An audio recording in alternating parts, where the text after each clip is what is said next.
अभी के वर्तमान परिवेश में बहुत सारे कवि हैं, लेकिन पहले कविता सुनती थी कौन, अब कविता सुन रही है पेट। कवियों से हो गया आदमी को हेट। तो चलिए मैं अभी परिवेश पर एक कविता बनाया हूँ। टूटी फूटी शब्दों में मैं तो विद्वान नहीं हूँ, लेकिन जो कुछ भी हूँ भावना रखता हूँ कि मैं कुछ लिखूँ और जनता के बीच ऐसी प्रेरणा दें, उनमें सुधार हो। ठीक है सर, चलिए कविता की ओर। शीर्षक है मुझे रोना आता।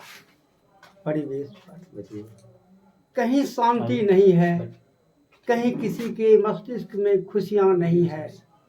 सारे के सारे आदमी टेंशन से जल रहे हैं। तो चलिए, हिंदी थी हमारी हृदय की वाणी, हिंदी बोलने वालों को लकवाने मारता था।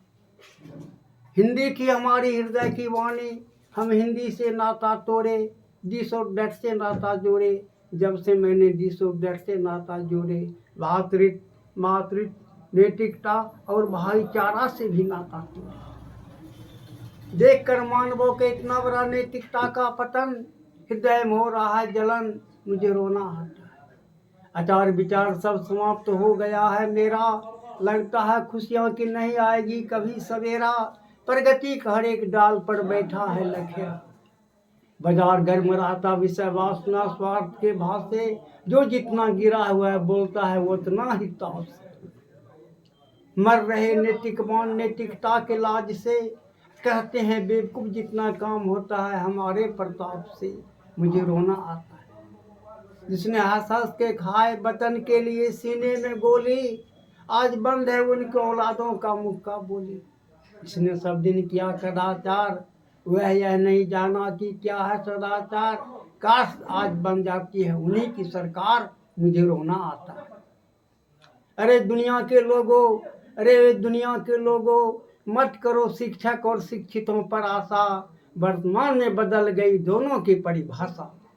जिसके पास जितनी अधिक शिक्षा, घोटाला करने के उतने इच्छा, मुझे रोना आता है। पहनते हैं गेरुआ, बढ़ाते हैं दाढ़ी, मंच पर भाषण देते हैं भारी भारी। जब मैं उसका सर्वेक्षण करता हूँ, वह भी निकलता है विषय वासना स्वार्थ के पुजारी। आसाराम अध्यात्म जगत को कर दिया निराशा। रामपाल सत्यपाल राम रहीम गुरु वीरेंद्र का देखें क्या है हाल, मुझे रोना आता है। अगर किसी को मैं देता हूँ एहसान, तो वह मुझे लोग करता है परेशान। मुर्दे पर नजर पड़ते आदमी को डर से उसको करता है प्रणाम, उतर करके ले लेना मेरी जान। अगर धरती पर कोई भटक रहा है इंसान, उसे देते नहीं एहसान, मुझे रोना आता है। The end. मैं रामविलास ठाकुर, सेवानिवृत्त शिक्षक, ग्राम पोस्ट नवादा, थाना चौथम, जिला खगड़िया का निवासी हूँ।